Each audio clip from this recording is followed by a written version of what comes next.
We have never for a moment been anything other than this being, this infinite, self-aware being. So the being in each of us, or rather the being that is us, is the only infinite, self-aware being that there is. God's infinite being. We do not become this through a practice of meditation or a spiritual tradition. It is simply ignored and then remembered, veiled and then revealed. And then as this activity relaxes, its essence or nature shines. Its essence or nature has not been transformed. It has not evolved. It has not become enlightened. Our being, which is not our being, is always in the same condition. Colorless, transparent, empty, luminous, knowing, imperturbable, lacking nothing. They have this beautiful equation in the Vedantic tradition, Sat, Chit, Ananda. The knowing of our own being as it is happiness itself. Keep the name I sacred. Remember, I is the name that anything that is aware of itself gives to itself. And the only thing which is aware of itself, or indeed anything else, is awareness. Therefore be sure that the word I always only refers to awareness's knowledge of itself. And in awareness's knowledge of itself, there is no shape, no size, no form, no color, no age, no gender, no location, no nationality, no sickness, no agitation, no lack.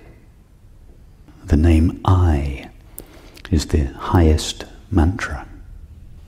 One need only sound the name once and allow one's attention to be drawn to its referent. That is the direct path to peace and happiness. It is why the 16th century Zen patriarch Ikkyu said, "Of all the koans, I is the most profound." It is not, in fact, necessary to turn away from any experience.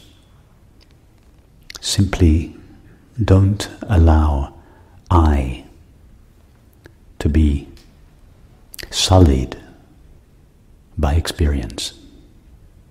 Don't allow your experience to persuade you that you are anything other than this infinite, inherently peaceful, unconditionally fulfilled presence of awareness. Once experience has lost its capacity to veil its reality, there is no need to seek certain experiences or reject other experiences in order to find peace or happiness.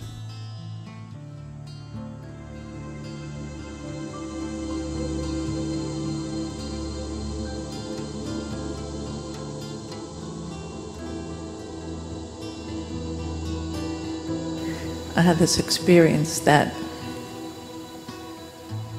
in a vastness, all of a sudden somebody put attention to me. And I noticed it, and then got located kind of in it. and then became a habit, like a heat-seeking sensor, heat-seeking attention. And I feel stuck there. I mean, I want that to break, that there's localization, noticing attention, and then identifying at a point. Yes, yes. You describe it well. There is this vastness, but early on in life, usually our parents first don't relate to us as this vastness. They relate to us as a person, and we are encouraged to begin to think and feel of ourselves as this temporary, finite object. But you don't have to, nor is that, by the way, I don't mean to imply by that that is a mistake. It's just part of the process of evolution. What is a mistake, if we can call it a mistake, or what is a problem, is that if we don't evolve beyond that understanding of ourself as a temporary, finite, located self. But that, it doesn't need to, the ego doesn't need to be broken, or crushed, or dissolved, or annihilated, or even understood. I'm very invested right now in deconstructing. No, but don't deconstruct the ego. The ego will fall apart when the true ego just means I in Latin. So the word ego really means infinite being. That's the real ego, the only I there is infinite self-aware being. So the ego is just a belief that infinite self-aware being shares the limits and the destiny of the body. So there's no such thing as an ego or a separate self. If there was, it would have to be destroyed. But to believe that it has to be destroyed or broken or annihilated or deconstructed credits it with too much existence and thereby perpetuates it. What is necessary is to see what is meant by the word I. If you see clearly what is meant by the word I, that understanding will... that's like taking the cornerstone of the house away. It can't stand anymore. Its foundation has been removed. Not because you have tried to get rid of it, or annihilate it, or discipline it, or deconstruct it, but simply because you have seen its reality.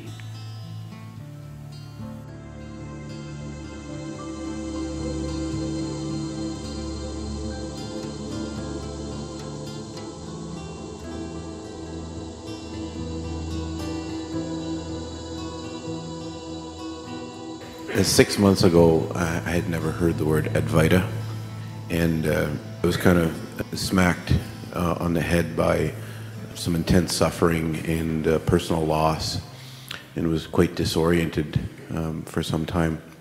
I'm in law enforcement, and I've always identified with the very physical, hands-on kind of policing, and almost overnight, everything seemed to change, and I was, like I say, I was very disoriented. I came to, I guess I'm coming at this backwards maybe from some people. I had no intellectual understanding of what was happening here. And I stumbled across your teaching when somebody suggested that I needed to surrender to the trauma and the loss and the pain that I had. So I didn't know how to do that. And when I found your teaching, it helped to orient me somewhat. So I'm still trying to piece together the intellectual understanding while kind of walking around in this river of peace. I don't think I've ever heard of anybody describe it before as a delicious feeling, but that's what I feel. So my question, most of the questions that I've come up with have been answered just by being quiet. Someone today taught me something that I was going to ask about the I am, kind of opening a door, and you spoke to it this morning. And I've heard you say meditation isn't what we do, it's what we are. And so when I say I am and I'm quiet, I get sometimes a lightning bolt, and most of the time just a flooding of peace. Does that intensify over time? Does it quiet down over time? Because sometimes it's almost too much. If meditation is what I am, when I went for my walk today, I practiced trying to be that. And it was wonderful. And am I on the right track in that regard? The short answer is yes, you're on the right track. So, but just to elaborate, the name I is the name that whatever knows itself gives to itself. What is it in you that says I or I am? It is your essential being. It is your essential being asserting its presence. It is your being saying, I am, or I am present. So the name I, or the thought I am, is like it's like a lighthouse to a sailor on a stormy night. It indicates the place of peace, the place of safety. The thought I, or I am, it indicates to you where to go to find your being and its innate peace, because our being is innately peaceful. Before our being is colored by experience, its nature is just peace. When we say, I am depressed, I am lonely, I am sad, I am agitated, I am fearful, I am guilty, I am confused. In all of these experiences, the I am is present there. That's why we say, I am depressed, I am confused. But in all of these experiences, we tend to emphasize the depression, the confusion, the loneliness, the sorrow, the excitement, etc. And as a result, we neglect or overlook the presence of our own being. So in this approach, whatever we're experiencing, I am depressed, I am agitated, I am lonely, I am afraid, we emphasize the I am aspect of the experience. We don't reject the qualifying aspect, the depression, the loneliness, the fear. We just don't give it our attention. We give the I am aspect our attention, and that takes us from the feeling of depression or sorrow. It takes us deeper into our own being. It takes us to the place of peace in ourself. Yes, you're on the right track. It's not necessary to repeat I or I am to yourself. You just take the thought once, take the thought I am, and then you allow your attention to be drawn to its referent, drawn to that which is referred to by the name I, which is your essential being. For a mind that is accustomed to being lost in experience, that to begin with will feel like something that mind has to practice. The mind has to extricate itself from the depression, from the loneliness, from the fear, from the sorrow, and return, as it were, to its essence, pure being. So to begin with, it seems like a practice that the mind has to do. And this is why in the early stages we feel that meditation is a practice that we do. But in time we realize that we can't practice being ourselves. You haven't spent all of your life practicing being a man. You just feel, I am a man. I don't have to practice being a man. You had to practice being a policeman, because being a policeman is not innate in you. So being a policeman was something you had to practice, but being a man was what you felt you are. So now we realize that actually what we essentially are is not being a man or a woman or even a person. It's just this pure, aware being. So although we may, to begin with, have to extricate ourselves from experience and return to, so to speak, ourself or our essential being, in time we realize, no, I don't have to return to myself. I've never left myself. I've always been myself. Only previously myself was so mixed with experience that experience colored or clouded or obscured myself, and I overlooked myself. To begin with, there is this feeling of returning to yourself. That's the practice of meditation. But in time you realize, I don't have to return there. It's where I naturally am. It's my home. So then meditation ceases to be something we practice. We realize it's what we are. So we no longer practice returning to ourselves. We just abide in ourself, as ourself. And if anything, we have to practice becoming a person again. That is, adding thoughts, feelings, activities, relationships to our essential being. Initially, we think a person is what I am, and meditation is what I do. But at some point there is a reversal. We realize that meditation is what I am, and the person is what I do.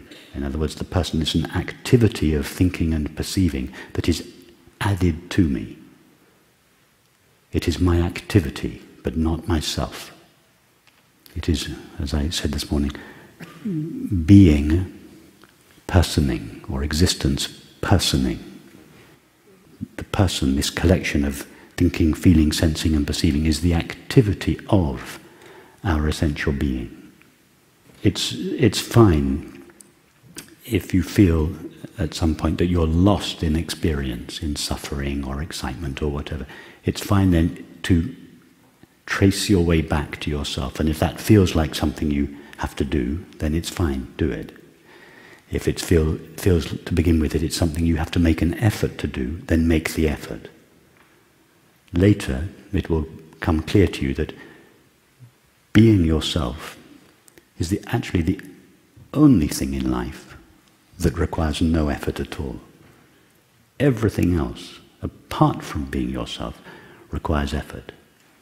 And there's this beautiful line in the Ashtavakra Gita, where Ashtavakra says, happiness belongs to that supremely lazy person for whom even blinking is too much trouble. That's the essence of meditation. And I feel that experientially, because anytime the mind wants to carry me away, being quiet and surrendering all over again brings that feeling of peace, that delicious feeling of peace back again, more than anything. Yes. Certainly thinking just makes it worse. Any intellectual conversation I have with anyone seems to obscure the understanding. The peace of your true nature, or the peace of your essential being, it only appears to be an intermittent experience for a mind that is lost in experience. For a mind that is lost in experience, it seems that the peace of our true nature becomes available from time to time. It seems to come and go amidst the drama of experience. But in fact, the peace of our true nature is always present, just behind our experience. It is actually present within, in the midst of our experience. But for this conversation, let's say, at least to begin with, we access the peace of our true nature just behind our current experience. It's always there. It sometimes seems to be obscured by experience, and then we feel it's no longer present. Then we have to go in search of it. It's not really that we have to go in search. It's not absent. It's just that it's clouded or veiled by the intensity of experience, particularly the intensity of suffering. Now, all that's necessary to do then is just take one step further back in yourself from the suffering to your being just behind it. And that being is always peaceful. It's like the screen behind the movie. It's not really behind the movie, but for one who is lost in the drama of the movie, it is legitimate, at least to begin with, to say, notice the peaceful screen behind the drama of the movie.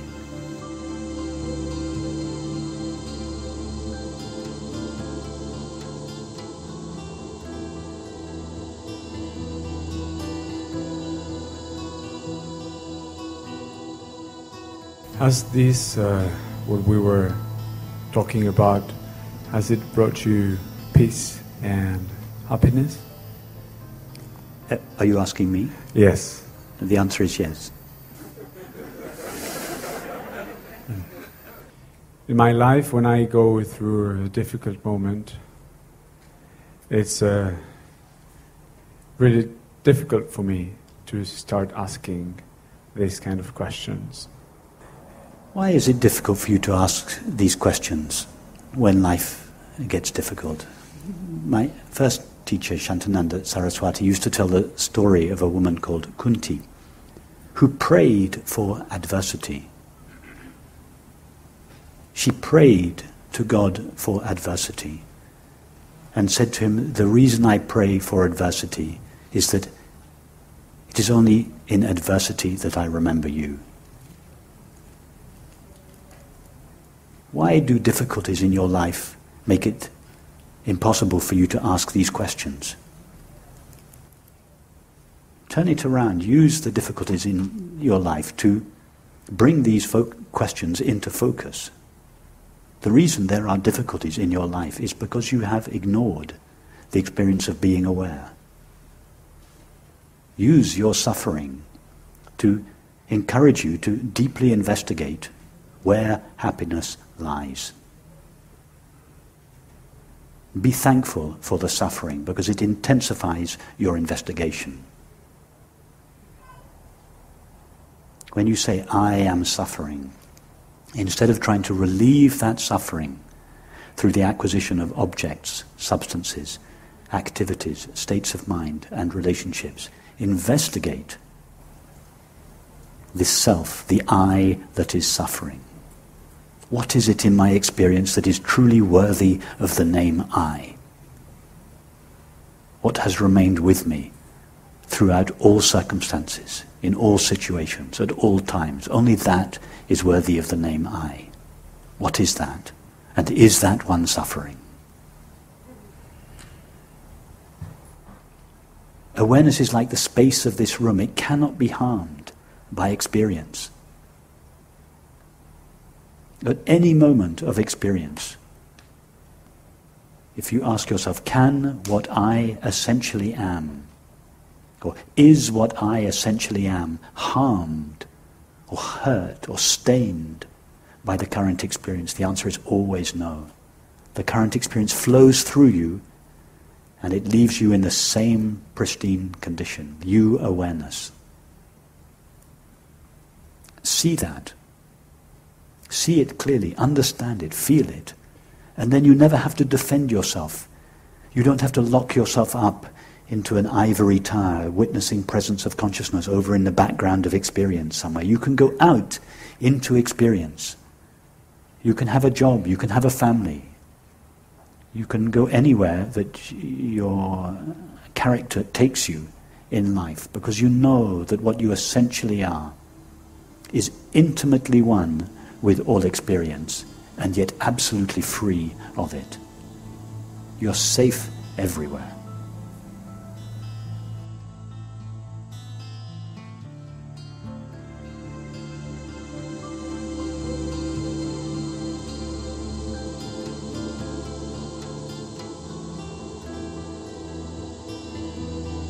Even your most intimate feelings are strangers to you compared to the intimacy of your knowledge of yourself.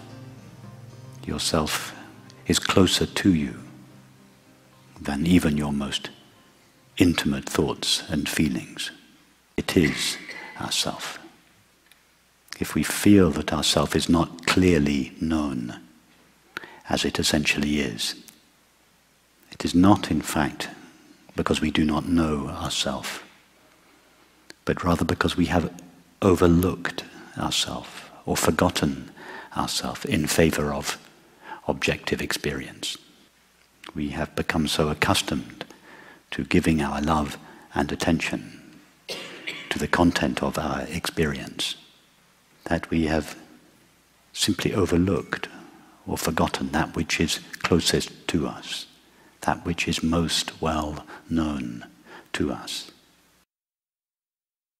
There is nothing remarkable or extraordinary or difficult about recognizing the nature of ourself. Words like enlightenment or awakening are misnomers and have led to so much misunderstanding. Words such as enlightenment or awakening confer some extraordinary, exotic flavor on this simple recognition of our own being. They make it sound as if it is some marvelous event that happens to a few extraordinary people. Nothing could be further from the truth. Nothing could be more misleading. What may perhaps be exotic or extraordinary are the cultures to which many of us went, intellectually if not physically, in order to find out how to gain access to one's own being, as if one had to go anywhere or to anyone in order to have access to one's own being. Those cultures may have been exotic. People superimposed the exotic nature of these cultures onto the simple recognition of their own being, and imagined as a result that this recognition is something extraordinary, something that requires special practices or special circumstances or special relationships. Nothing could be further from the truth. All of these are distractions, refined distractions from this simple knowing of our own being. All that is necessary is to soften the focus of one's attention from the content of experience and allow oneself to emerge from the background of experience. Our self, the only self there is, ever-present, unlimited, self-aware being, is shining brightly in the midst of all experience, irrespective of its content. But if our being or self seems to be obscured or not to be clearly known, then simply soften the focus of your attention from the content of your experience and give your attention to yourself. Come back to yourself. Allow yourself to emerge from the background of experience.